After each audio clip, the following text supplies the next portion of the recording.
فعن عبد الله بن عمر رضي الله عنهما قال جاء رجل إلى النبي صلى الله عليه وسلم فقال يا رسول الله كم أعفو عن الخادم فصمت عنه صلى الله عليه وسلم ثم قال يا رسول الله كم أعفو عن الخادم فقال كل يوم 70 مرة رواه الترمذی۔ حضرت عبداللہ ابن عمر رضی اللہ عنہما سے روایت ہے کہ ایک شخص رسول اللہ صلی اللہ علیہ وسلم کی خدمت میں حاضر ہوا اور عرض کیا کہ یا رسول اللہ میں اپنے خادم، غلام یا نوکر کا قصور کتنی دفعہ معاف کروں؟ آپ نے اس کو کوئی جواب نہیں دیا اور خاموش رہے۔ اس نے پھر وہی عرض کیا کہ میں اپنے خادم کو کتنی دفعہ معاف کروں؟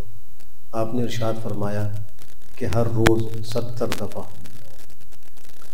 اس حدیث شریف سے یہ معلوم ہوا کہ انسان کو اپنے اخلاق بہت عالی رکھنے چاہیے۔ ماتحتوں کی طرف سے کوئی غلطی ہو اور کوئی ایسی پریشان کن حرکت سرزد ہو جائے تو معاف کر دینا چاہیے۔ بس اوقات ہوتا یہ ہے کہ انسان اپنی طاقت میں اور اپنے گھمنڈ میں یہ سمجھتا ہے کہ شاید یہ ماتحت ہے، میں جو چاہوں کروں، زیادتی کر بیٹھتا ہے۔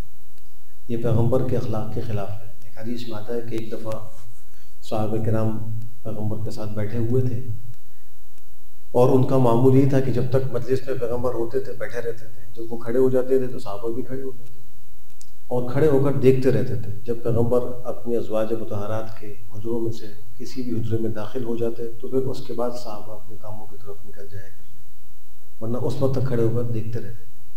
ایک دفعہ ایسا ہی ہوا کہ وہ کھڑے ہوئے تھے تو ایک دیہاتی آیا اور اس دیہاتی نے آ کر نبی کریم صلی اللہ علیہ وسلم کو چادر سے پکڑا اور زور سے کھینچا، اور آپ کی چادر کا کنارہ سخت تھا، اس سے آپ کی گردن مبارک پر نشان بھی آیا، اور اس نے کہا کہ یہ میرے پاس 2 اونٹ ہیں، ان اونٹوں کے اوپر سامان لدواؤ، اور تم نہ اپنے مال میں سے دو گے نہ اپنے باپ کے مال میں سے دو گے، بلکہ بیت المال میں سے دو گے۔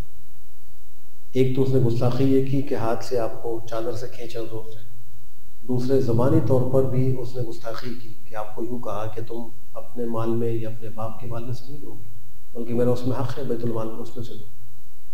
تو آپ نے فرمایا کہ نہیں، جب تک تم مجھے بدلہ نہیں دو گے میں تمہیں نہیں دوں گا۔ اس نے کہا کہ نہیں، میں تو بدلہ نہیں دوں گا۔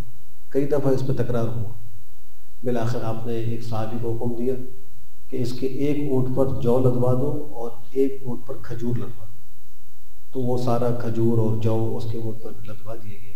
صحابہ کرام چاہتے تھے کہ ہم اشارہ کریں، ہم اس کو سبق سکھائیں۔ آپ نے فرمایا جاؤ اپنے کاموں کی طرف چلے۔